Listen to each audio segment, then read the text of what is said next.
Welcome to the ET Stand, the Cronulla Sharks fans podcast. You idiots. I'm just laughing at these clowns just trying to make faces at me in the background. On this episode of the ET Stand podcast, we are going to work out stuff at you idiots. We're going to try and work out what a dynasty is and if the Cronulla Sharks can ever build one of their own. We're just not content with one premier. These idiots in the background, I'm going to stop them from pulling faces at me. Let's just bring them in.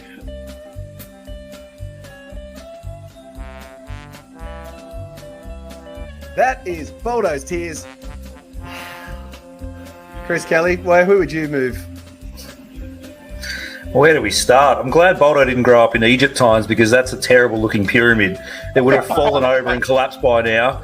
And given that he just Googled the squad and put Matt Ikuvalu in the bottom and he hasn't been there since half of last year, our pyramid would have fallen. He's still on the page. The pyramid would have fallen over. You would have been missing a foundation piece and it's fallen over. Oh, Maloney is still intercept. Away goes James Maloney. They're kicking him home, the Sharks fans. Maloney is there. Healy. It's Healy has scored on his departure day. Mitch Healy gets a try. The crowd have gone absolutely bereft. In amongst all of that, Lat's had an awesome story about how awesome this Finau guy was, and then Boldo concludes it with like, yeah, Finucane, how good is he? And everyone's like, I don't even know who Finau is. I just assumed that Finau was the same guy as Finucane. Is that a different person? I didn't know that. Who the hell's Finau? Wow. This is how flawed the tears are. He doesn't even know half the team. Boldo. This is where the tears bit comes into it. I'm listening to the car going, did my stream just like skip 30 seconds or something? Like, no, it was just Boldo just playing along. But anyway. Leachy, great ball to Campbell. He's away. Campbell to the 30-metre line. Now, Colin Best heading for the corner. Gets it back on the inside. Graham, they're over. Nick Graham has scored. 4 minutes into the game. And it's away. Here they are. Pryor. Can he get it there? Yes, he can. Matt Pryor, an unlikely first try scorer for the Sharks.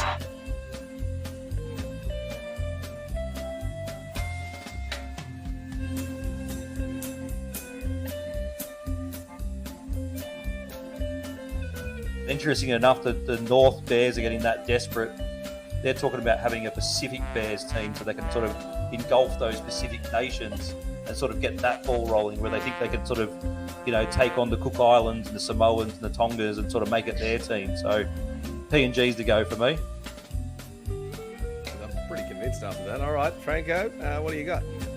Mate, can I rebuttal that, or am I giving a different answer? Go for it. Enough arguments on this podcast. Come on, you're going to throw out cans, and they're going to play out again. Ever. That is the dumbest idea ever.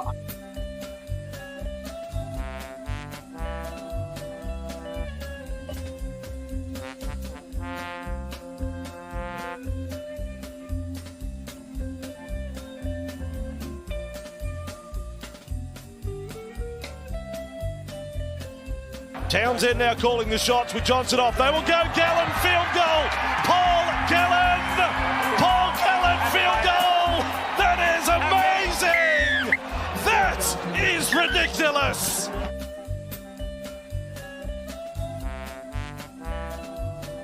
Away. It's back to Smith. Smith gets it away to Cronk. Cronk's got Korobetti with it. Have they got a chance here? Korobetti's put down. The siren sounds. Cronulla have won it. Cronulla have won it. 14-12. You can turn the light out now. For over 50 years, people have come to see the Sharks play. Talent, skill, speed, intelligence, elite level athleticism. That's not these guys. Biased, one-eyed, opinionated, more often wrong than right. They make up for their complete lack of talent with pure dribble, gibberish, and enthusiasm. This is the ET Stand Podcast.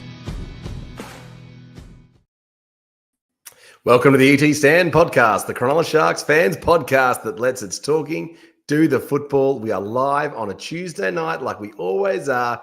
Your good friends Franco and Boldo prepared to just give you the latest insights around what's happening with the Cronulla Sharks Rugby League Football Club. We're available on Delay on Spotify and all good podcasting platforms, as well as Facebook and live onto YouTube. Hit the like and subscribe button if you want to be notified of all of our upcoming videos. We've got some cool stuff coming in the off season, and I can confirm that we have not received a negative rating on Spotify yet, Franco. Everyone's given us a 5 out of 5. We're going to get rating bombed now that you've said that. We might. We're done. We're in the trash. The Sharks fans are too nice to rating bombers, aren't they? I hope so. I hope so. I had a very good time. I had a very good time with the Spotify 2024 look back and at all the different things and learning about all our different Spotify listeners. So if you're listening on Spotify, g'day to all of you legends. And if you missed our most recent video on YouTube, it was the Cronulla Sharks Trivia Challenge with a bunch of podcasters, our friends from all of the other channels, as well as the ET Stand representative. Franco was keeping score. I think Williams won, but Dan Nichols kind of won, but Chinazi was the star of the show. I don't know, Franco. Can you piece together what you thought of that? Oh mate, I think I was not the greatest scorekeeper. I think everyone was having too much fun watching the trivia unfold.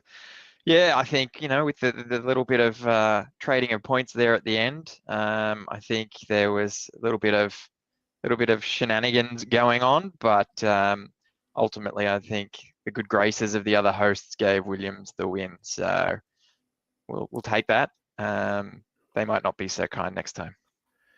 That indeed. It was a lot of good fun. So if you want to check that video out, we had a couple of copyright issues with our good friends at YouTube and the NRL, watching you NRL.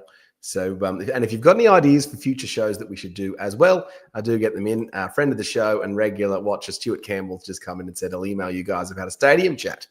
So future episode that we wanted to do for a while was talk about how the Sharks Stadium compares to all of the other stadiums. So, yep, Stuart, we're looking forward to you emailing us and getting you on and talking about that as well. We know it is the off season, so we know we're not going to hit the highs of, beating Cowboys in the semi-finals matches. But we do thank you everyone for listening and just keeping those views click over on YouTube. So the big news coming out of the Cronulla Sharks, well, not really out of the Cronulla Sharks, but more just reported on Fox Sports and various other outlets. And that's why we've got Franco on to talk specifically around this one, is that Daniel Atkinson has apparently signed a $1.5 million contract with the Dragons, reported on Fox Sports and various other outlets.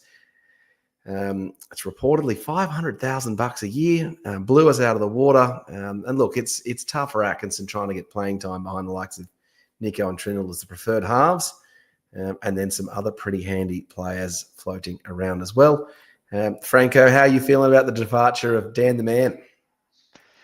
Well, I guess we should say that it's not official yet. It's still just What have we got, 10 days? From the press. But yeah, it's if it has happened, yeah, we get 10 days to rebuttal and try and keep him. But the 500K a season, if that's the case, then unfortunately, no, I'm not sad to see him go. From a list management point of view, sad to see him go as a liked member of the Sharks team, though. He certainly was popular. He certainly did his job. And in that sense, it will be sad to see him go. Every player is a good player if you get them from the right price. And so we just got to trust Darren Mooney, that he knows how much these players are worth. And we had Braden Trindle on less than that this season and the season prior, and he's only on marginally more than that now. So you'd have to think, it's unfortunate that it's the salary cap pressures, and this is the scenario of the current ecosystem of the way the wages work in the NRL. The Sharks have responded and said that it's indicated they're going to hold strong in terms of not letting him out of the 2025 contract, which I think is definitely the right move. You see this happen with the Panthers players leaving all the time. We can't be letting Daniel Atkinson go to the Dragons early. No way. Look, yeah, I don't think we can. I think that you'll find we did the very same thing with Lockie Miller and Connor Tracy. We sort of played hardball and said we're not releasing them early. We've got them under contract. We need them. And then history will show that we traded them for a couple of players that we thought were good, young, up-and-coming players that would add value to the team and made the deal. And that may happen again. However, in the position that we'd be, the utility role that we're losing him in, he's pretty handy for us. You saw how many games he played for us this season. You can't, touch wood that, we don't need him as much in the coming season. But if we do, he's certainly ready-made replacement for a bunch of positions, let alone coming off the bench. So I would sort of suggest that it's one of those things that if there's something out there that the club feels that they could get in replacement of him, whether it's another great young junior coming through or some cap relief that will help us for the next couple of seasons, then you consider it, right? But looking at, and I think we're going to talk about, who's coming through a bit later, looking at what's coming through, we probably need that extra year to give them time to get ready. I don't think there's really anyone that can step up and perform the way Dan has. Okay, Dykes has had a busted knee for however long, and Liam Eison's played one match. Daniel Atkinson has played 19 matches for the Sharks in the 2024 season with a almost 65% win record, which puts him in the higher echelons of players. We looked at the win percentages before. If you're above 60% player and you get above 25 matches, you're a pretty good NRL player. Like, he's no slouch. But, who else do you see coming through, Franco, that's so obviously that floating around? I guess the first name that rolls off the tongue is Peru, right? He's been in the Jet system. He came to us from the Panthers, has had sort of a great junior upbringing. He maybe hasn't had that step up that we all sort of hoped to see at the Jets. This year was definitely far more improved. So it's more probably a case of finding himself and getting used to the step up in age.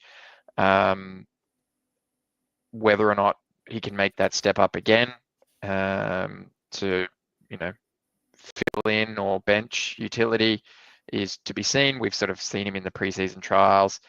He's good. I just think there's maybe a lack of confidence there, whether that be in him or from him, debatable. But he's certainly the next cab off the rank as it stands. We've then also got a couple of young kids coming through. You would have seen them in our grand final flag team of Riley Pollard and Taj Ford. You love Is it Riley Pollard that you love, that you think's a gun? Everyone else loves Riley Pollard. He's got some big raps on him. He is certainly one that a lot of people are talking, keep an eye out on. I like Taj Ford. I think he's maybe a better prospect. I think he's a bit quicker. Maybe has a bit of a better kicking game, but definitely a better running game. And I think Taj Ford just has that little bit of X factor. And so he's the one that I'm sort of keeping my eye on. And now, then, for those watching, I'm just going to interrupt you there, Franco. Franco's junior talent eye is particularly good. So he called Valentine very, very early, for example, and has called out notable others. I think he's still upset that Stapo didn't get a fair enough run in the team, but Franco's eye is typically pretty good, which is one of the reasons why he's an esteemed panel, and he's the one that I go to and ask about the juniors, because I just can't even try and compete with your knowledge. So if you say, whoever you say it is, I'm going to back you, Franco. You'll be right. Thanks, mate. I appreciate that. There's certainly fans out there that have a keener eye than I, or at least are there down the weekend every time. Yeah, but you're too modest. See, you will say that you don't. But I can say no and butter you up. All right. Well, look, Atkinson was on radio. Well, he was David Riccio on radio revealed that the Sharks, in talking to Atkinson, had said that, well, look, you'll be part of the 17 every week, but you won't get to start in the halves, whereas the Dragons are obviously offering him the half spot alongside Lachlan Ilias. We've talked about this ad nauseum, this question. I know you know my opinion. Should the Sharks be playing with Atkinson in the 17, Franco? Oh, I think we saw in the finals that him playing on the bench wasn't really the right call. I think it's one of those scenarios that I'd like to see you play what's in front of you. If you've got a team where you think that he would be better at coming off the bench for us, then let's do it. Otherwise, I think we've got the blueprint, at least now, with Adam Fanua-Blake coming on, getting those 4 forwards with Talakai being our utility. I think is pretty powerful and something that teams struggle to stop and will continue to struggle to stop with the added firepower that we're receiving. I don't think promising players anything ever has really turned out to be the greatest thing that players can hang their hat on. There's plenty of stories littered out through history about players who were promised something and then never got it. Whether it would be starting or playing a certain position, and this could be exactly the same thing, right? You've got Flano Jr., you've got Illard, you've got Cook. He's got Flano Jr. covered. We think he does, but maybe his coach doesn't. What would his coach know? He's not even that good. Well, you never know. So you never know. What do you reckon in the comments? They can say he's starting, and he probably should. But whether or not that happens, that'll all come out in time, right? You don't know. Let's say he signs now. That's a year of the Dragons watching him. What if he gets busted? What if he goes backwards in form? What if he comes to the Dragons and he's put on a heap of weight and he turns into a lock or something? Maybe that's, who knows, right? It's all a lot of hypotheticals at the moment, but definitely for us to say that he would be in the 17, not sure if that is another promise that would have been kept. And injuries, whatnot, I reckon he would have got a heap of games, but whether or not you can say he start every game, what if he does an ACL or something, right? Again, we're touching wood. We hope that doesn't happen. And then you go from that to if he has signed with the Dragons, well, then any promises we make are out the window, right? So, yep, they are out the window, but you stay in the team. Yep. Now, today we threw out the message on the Discord channel. Can people tell us the other notable Sharks players who have departed for the Dragons? And our good friend Matthew Williams is pretty quick to come through with providing us a list. So, Bo Scott, Sam Eisenmunger, Matt Bickerstaff, Jeremy Lattimore, Tyson Frizzell, Colin Best, and of course, Steve Rogers are the most notable players who have gone from the Sharks to the Dragons. Wasn't around for Steve Rogers, but I can say that the rest of those, and particularly one of them, I was very pleased that they left. Well, Bo Scott, I was very pleased that you left. And then in terms of other ones that went via other clubs, you've got obviously Shane Flanagan Jr., Jack Bird, and Valentine Holmes.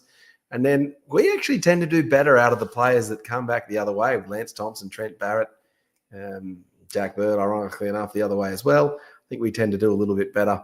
It would hurt if this one burnt us and Daniel Atkinson goes on to be the out-and-out champion of the NRL, wouldn't it, Franco? Can you see that happening?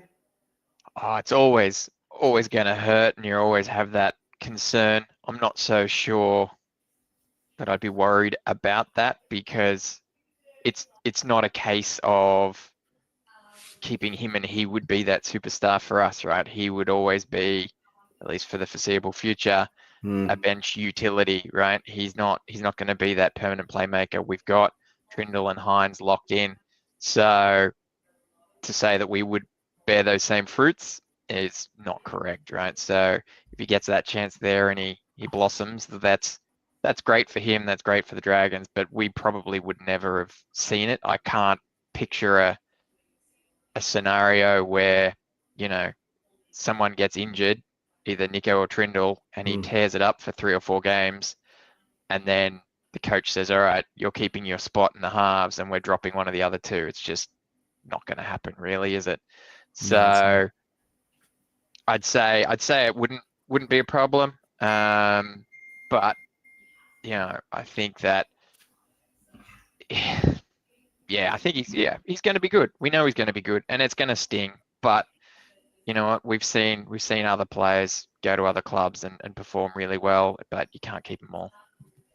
No, you can't. SJD's come through in the comments calling out Jason Stevens, another of the Dragons players who came over to the Sharks. So if you've got any other Sharks players that came to us via the Dragons that we missed, definitely do let us know those. I was more focusing on ones going the other way. And do let us know in the comments as well, what do you think? What's your take on Daniel Atkinson leaving the Sharks? I, for one, think that it's a good thing that players can come to the Sharks and get an opportunity and then go on to greater and better things.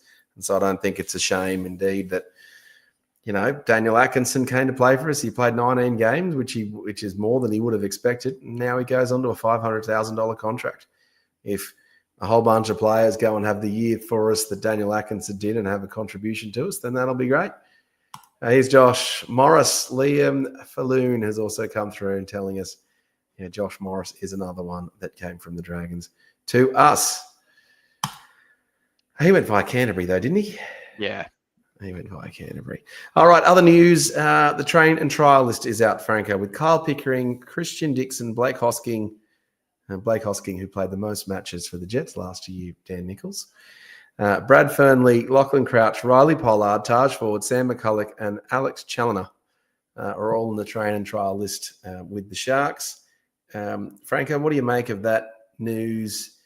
I guess we've already touched on Riley Pollard and Taj Ford.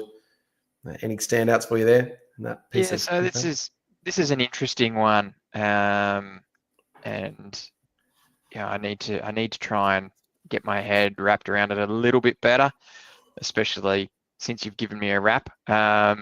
However, some of these players actually have deals with the Sharks already for a couple of years, so to have a train and trial deal is a bit misleading. I don't know if that's now on top of their other deal. Obviously, Pollard we're talking about there specifically, and Lachlan Crouch, and I think Challoner as well. They've all got some sort of contract with the Sharks that'll keep them here for a while, as opposed to a train and trial deal, which is more of a short-term deal, or at least it has been treated as such in the past. You can technically be on a train and trial for a while. There is I believe a match payment fee associated with train and trial players who get a go. They can't play till later on in the season, but it's again different to a development contract. So there's sort of a few quirks there as to what is actually going on here and who's on what. But for these players, it's great to see that they're sticking around the club. Pickering and Hosking, Sharks juniors, they came up through the ranks, so they sort of came through the grades and went through to the Jets. So it's good that they're still sort of staying within the system. Fernley came from the Panthers, I think, and they're all sort of good toilers that we'll need. We spoke about Ford and Pollard. McCulloch, he was our flag captain. Seems to be pretty good. A few raps around him as well.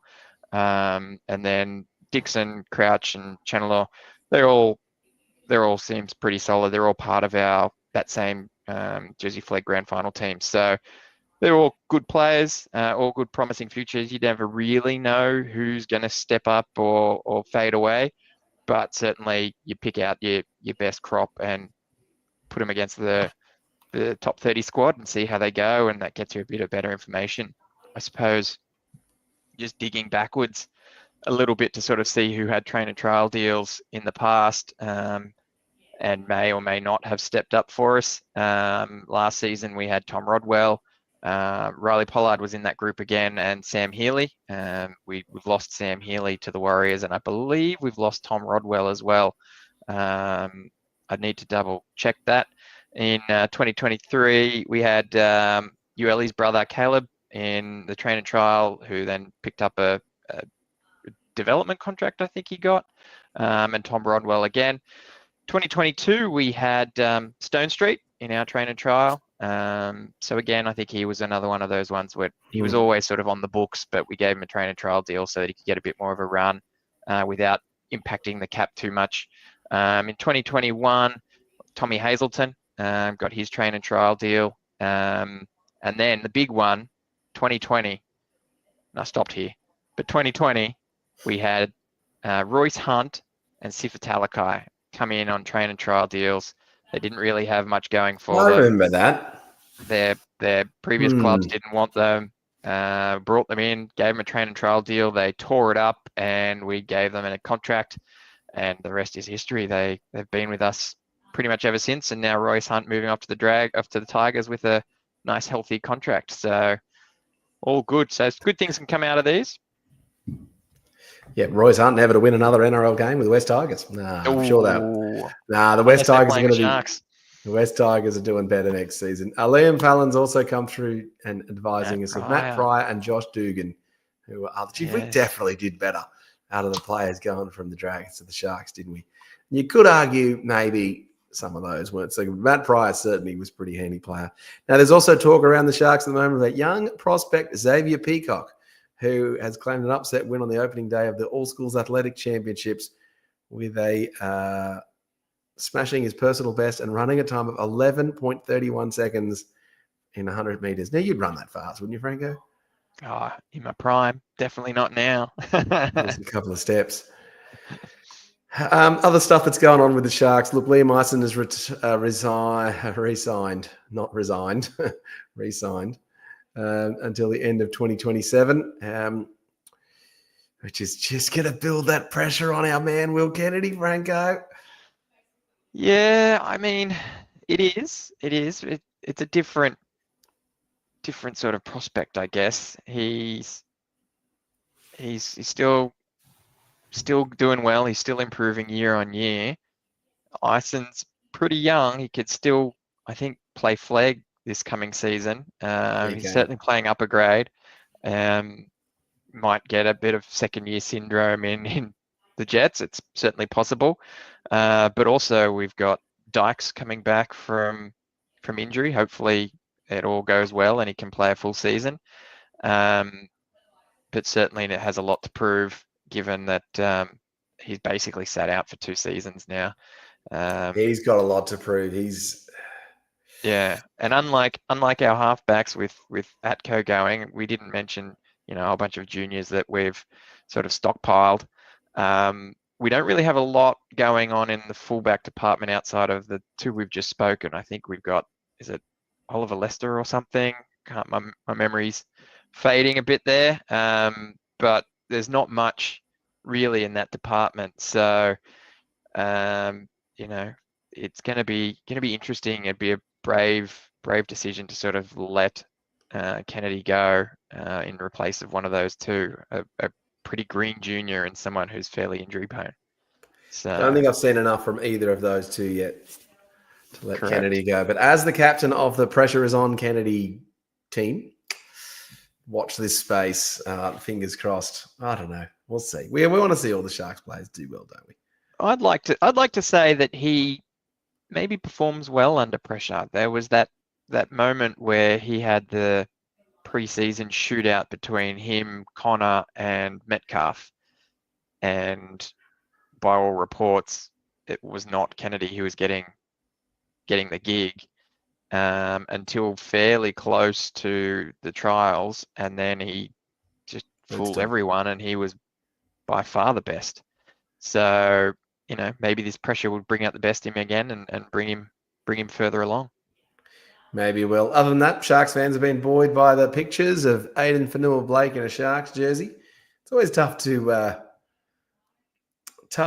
kind of get the vibe or energy of someone. And Matt Axiak has come through in the comments saying, has anyone else had trouble focusing on Worth since seeing the first AFB picks this week? Yeah, what did you make of the AFB picks this week, Franco? Oh, geez, I don't think anyone wants to know what I think about that.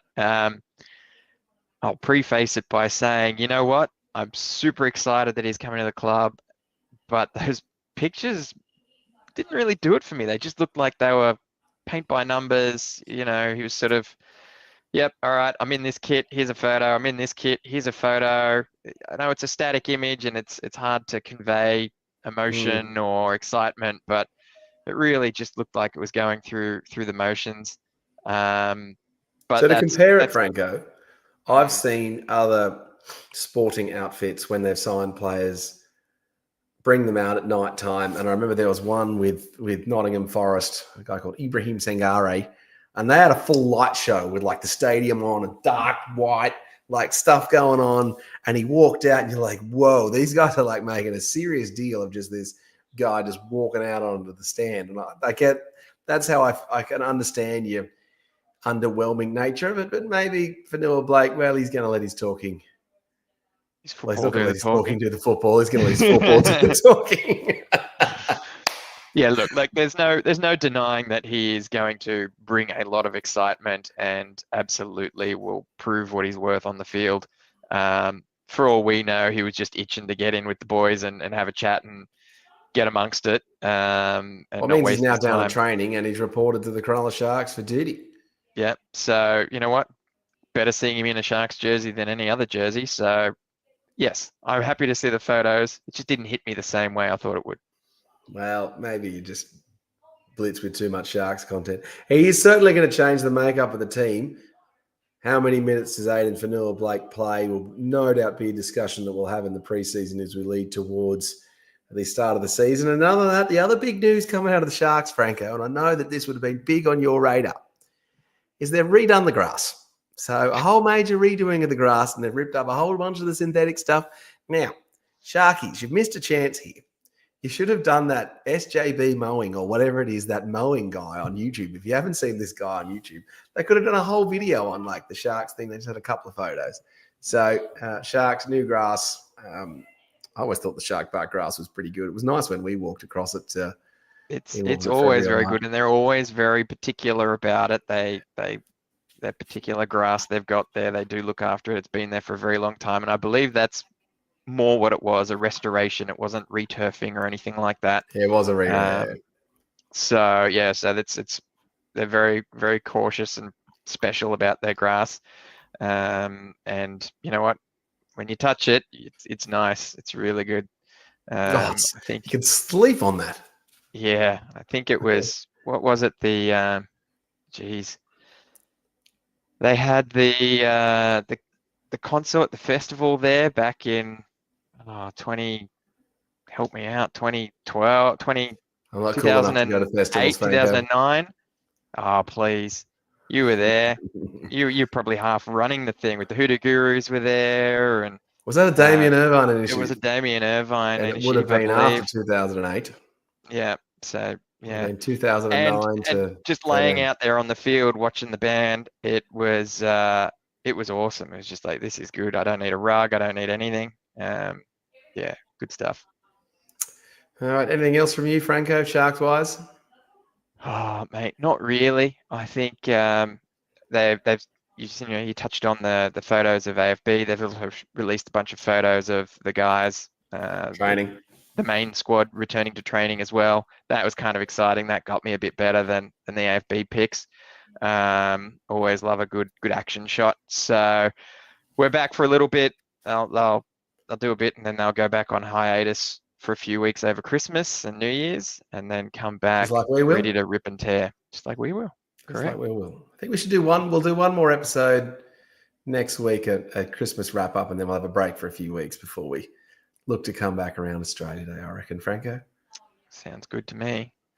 All right, perfect. Yeah, we can have a little bit of we can have a little bit of a holiday and a little bit of a break. All right, Sharks fans. Well, thanks for joining us for this discussion around Daniel Atkinson. If you haven't had a chance to get your comments in on whether you wish Daniel Atkinson well in his quest for beyond the Sharks in 2026 outside of us, or whether you think the Sharks should be keeping him, get it in the comments. We always love to hear from all of our fellow Sharks fans. And other than that, the Sharks fans are closing out the memberships for this year. I got my text message today asking me what to get in the membership pack, and Franco and I worked out our tickets. We'll be in the ET stand again like we've been for the last 13 years. Ages. Ages, I don't know, something like that. A long time. So get your Sharks memberships happening. And if you haven't bought a Christmas present yet, you can never have enough Sharks merchandise, can you, Franco? Hey? Certainly cannot. And can give it to a Sharks fan who you love as well. So buy one give for it to yourself. someone who's buy not a one Sharks for them. fan. Bugger them. Just get them a Sharks mug. Who cares? Just get them anything. As our good dear friend Chris Kelly says, if I need to buy a new pair of underpants, then why wouldn't I get Cronulla Sharks underpants? And we'll leave you with that wise piece of wisdom as we say farewell on this episode of the ET Stand. We'll be live Tuesday night next week with our final wrap for the year. It will be, what do the Sharks want to have for Christmas? Some sort of funny thing that I think I've thought up that Franco doesn't think is a good idea, but I'm sure we'll work it out. And in the meantime, enjoy the build-up to Christmas and New Year's. And we'll see you guys next week. For me, David Bolderman, and for my dear friend Stephen Franklin, this was the ET Stand live on YouTube. See you next time. Brilliant. For over 50 years, people have come to see the Sharks play. Talent, skill, speed, intelligence, elite-level athleticism. That's not these guys. Biased, one-eyed, opinionated, more often wrong than right. They make up for their complete lack of talent with pure dribble, gibberish, and enthusiasm. This is the ET Stand Podcast.